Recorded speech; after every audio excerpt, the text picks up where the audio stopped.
We're going to take the win. I tell you what, it's an interesting ball game, to say the least. But our Lord is faithful. You know, the way that game went, could have went the other way, but these guys beside us and our team, they just kept believing, kept fighting.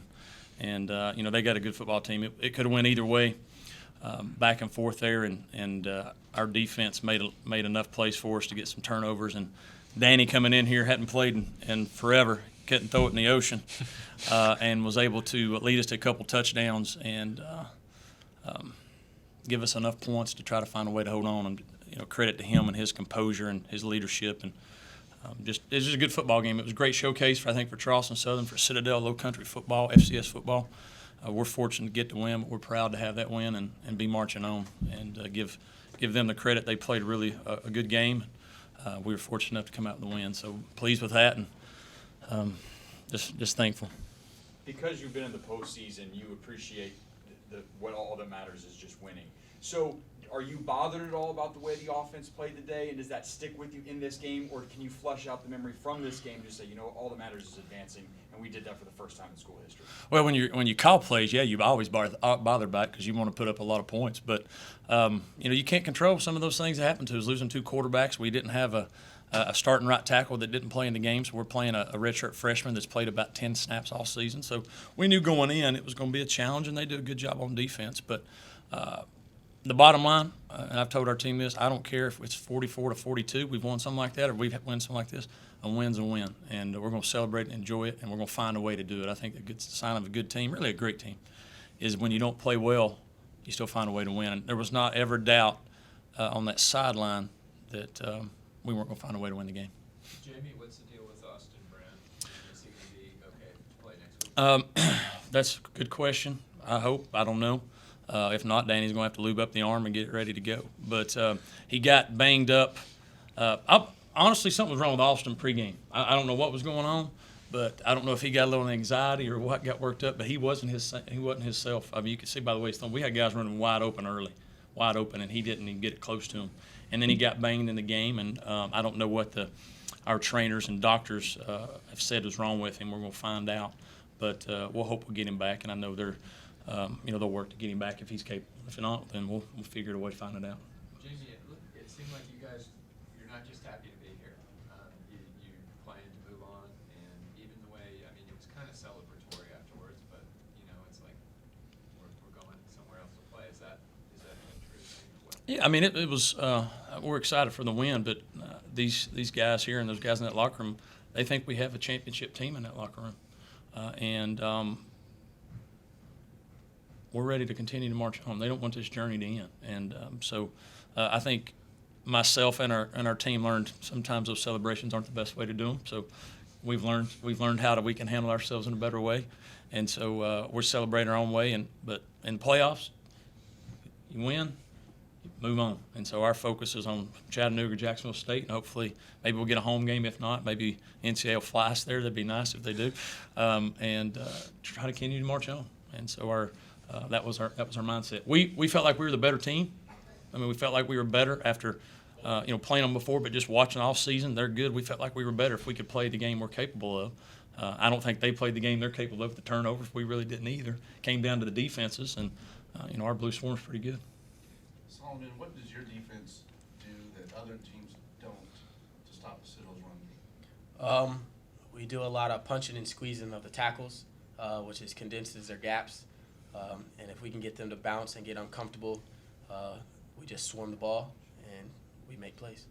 Solomon, to be on the team that evens a series against the Citadel 5-5, I don't know if you looked at the past scores when the series started. They were blowouts.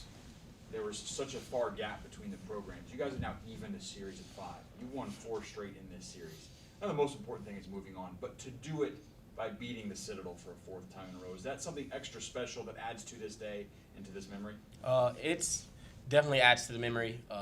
First of all, having a home playoff game is a memory, and that's something that's never been done at CSU, and let alone winning it.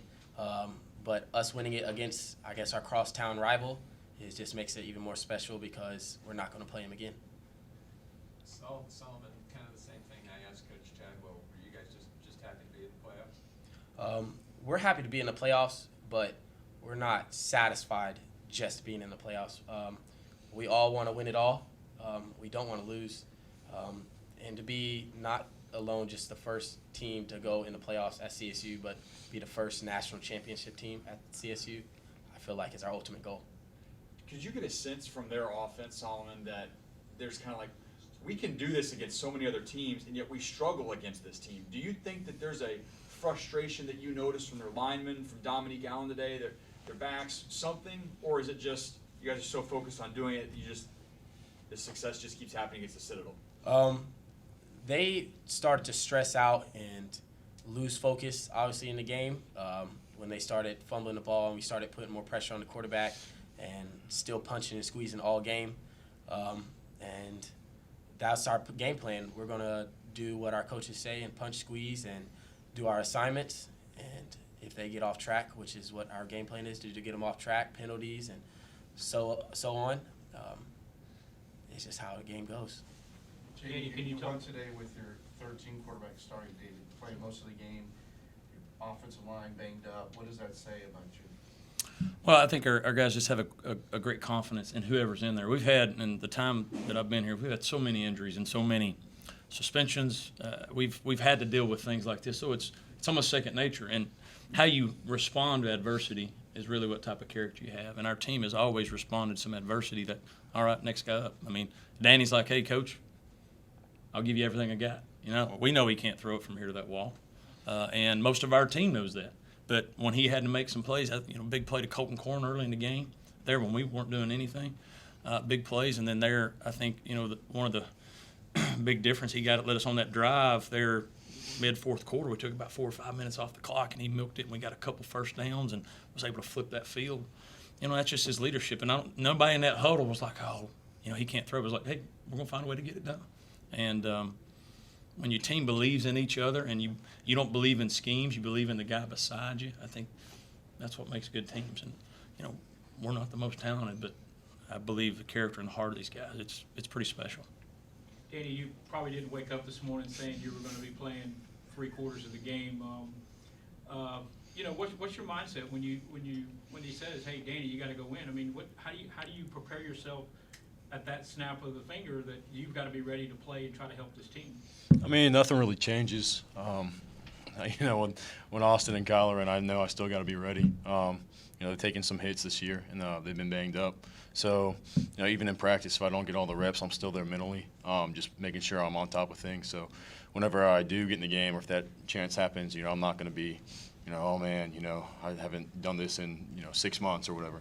I'm on top of it. I'm ready to go. And whatever Coach Chadwell calls, I feel like I can execute it. How special is today? You're from Charleston. This is the Citadel. To lead your team to a playoff victory is you're a guy that's already graduating and you're moving on. I mean, what is Thursday, graduating Thursday. Graduating Yeah. Thursday. Mm-hmm. I mean, what's going through your mind right now? You must feel. I feel great. I mean, it's just all about making memories. Any game now could be my last, and I love this group of guys. I love these coaches, and I don't want this journey to end. Especially not next week. We want to go all the way to January. But growing up here in Charleston, all I've heard was the Citadel my whole life. I don't even know. I think my junior year of high school, Coach Gardenia emailed me one time about going to a recruiting day. I was like, yeah, right.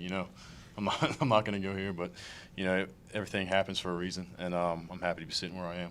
Yeah, can you kind of summarize that for you and the rest of the Low Country guys like Kevin Lears and Gerald Turner and Bobby Ruff? I mean, this is a big moment for you guys, I would imagine, to even the series against the Citadel, to where you were at Solomon that. But I mean, that has to be something extra for you guys. Yeah, you grew up here, the history.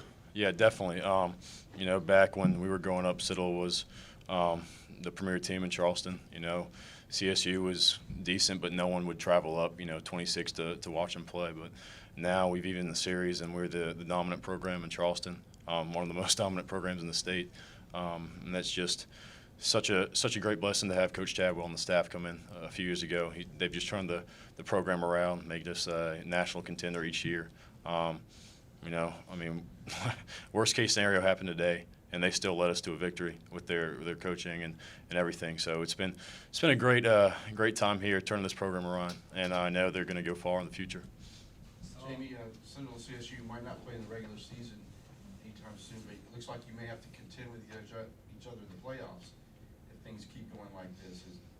What do you think about that prospect? We'd welcome that. That'd be great. It means we're back in it, and they're back in it. And I don't know if there's any fights in the stands. I don't know how that worked out. If we had to kick anybody out or anything, but it was a great atmosphere. I don't know how many ended up being here, but hopefully we were able to showcase that we have a good facility here that we can handle that type of crowd. And I know our people, Coach Small, he worked tirelessly to make this the best run event they could with all the people, from what obviously I was on the game, but just the way it looked, what a great ball game, and I think a great showcase for Charleston Southern and the Citadel. That's FCS Coach Houston, getting their program, what he's done with there in a short amount of time, and that'd be great if we can meet again, because that just shows about South Carolina football, and Charleston football, and where both programs are going. What do you think? This week you said on Monday that you wanted to make Citadel the #1 rival because you felt like you had to win your city first. Mm-hmm. But could you ever imagine that when you took over, less than 3 years, about 3 years from then, you'd be sitting here with a 4-game winning streak against the Citadel? Is that something that is hard to wrap around, or is it something that, I'm confident in myself, I'm confident in my coaches, I'm confident in the players that I recruit, that this was a realistic accomplishment? Well, 4 wins in a row, I'm not going to lie to you. I didn't think about that, but I did believe in my staff and my vision for Charleston Southern, because it's not about all the best players. It's about getting your players to play their very best. And I felt like we could get good enough players here to have a chance to win games like this and like them, and when we play them. And it's just getting the mindset changed. It's getting the mindset. And then when you get that mindset change, it's easier to get people in there to believe that. I made that, like I said, whether it is or not, I made that because I knew if we could handle that, if we could take them, because that, for so long, being an assistant, that was the game that people wanted to win, and we got drilled. We beat them one time, and the rest of the time we got drilled. And so no matter what you did in the Big South, we were always looked down as, well, you're the Big South, SoCon's better, said they'll beat you. And I knew for us to take our program where it needed to be to get recognition city-wise, but really state-wise, we needed to win that game. I don't make it, they'll tell you we don't really do anything different about it. But we try to understand the importance of, because those guys too, we get tired of seeing people wearing Citadel shirts on our campus. Tired of it. When I first got here, I remember this vividly. Somebody had one on, and somebody that worked here said something about our stadium. That was a friend of mine. Said how bad it was and all these things. And that was the mentality is, oh, you don't have this, you don't have this. And, to me, God gives you enough to get the job done. Now you want to continue to obviously use resources to do that, but we had everything we needed. We just had to get the mindset on this campus and this people to believe, hey, they can do great things, and we use that as motivation. And I think whether it's disrespect or not, we make it seem that way, at least for our guys. We talked about it this time. This is the ultimate. Hopefully, you finally got the respect of everybody. Coach Houston, I think, respects our program, their players, and a lot of people, but still not fans and those different things. And that's what you're trying to accomplish when you play a rivalry game. And I think our kids have handled that well. And they've taught Coach Chabot lessons, because Coach Chabot's probably not done it the best. And I'm learning that. But we should probably talk about Mike Holloway at least once. That was an amazing run. Mike's had probably 2 of his best games versus those guys. I don't know, we end up having 120 yards on 13 carries. Coach Chabot needs to get him more carries. But he's a special talent. And what makes Mike and really all those guys, Danny will tell you, is they're very unselfish. They could have got 5 carries or they could have 20, and they're all pulling for each other. But, those 2 plays he made there, when we were we were struggling and we're awful, he made some nice plays to get us that lead. And as bad as the first half was for us, in the turnovers and all those things, they helped us out by turning it back over to us. But we survived. I thought the big key was in the third quarter, he took the wind. The wind was a factor. He took the wind coming out of halftime because he thought, hey, we'll get the ball, pin them back, short fields. And to our defense's credit, they weren't able to take advantage of having that wind. In fourth quarter, when we went into the fourth quarter, they finally drove down. I think that's when they got that field goal. But we had survived that wind, and now we had it with our back. And those punts there at the end, difference in the game. We're able to drive, get enough, and change the field position. And you know, little things going to games like that. That's how you're trying to manage it. Because I don't know if they didn't know we could throw. You know, Danny, we only could throw certain things with Danny, so we tried to manage it. I don't know if they knew that or not. And so he did a great job of managing the game and putting us in it. But Mike's a great player. I don't know if I answered your question or not.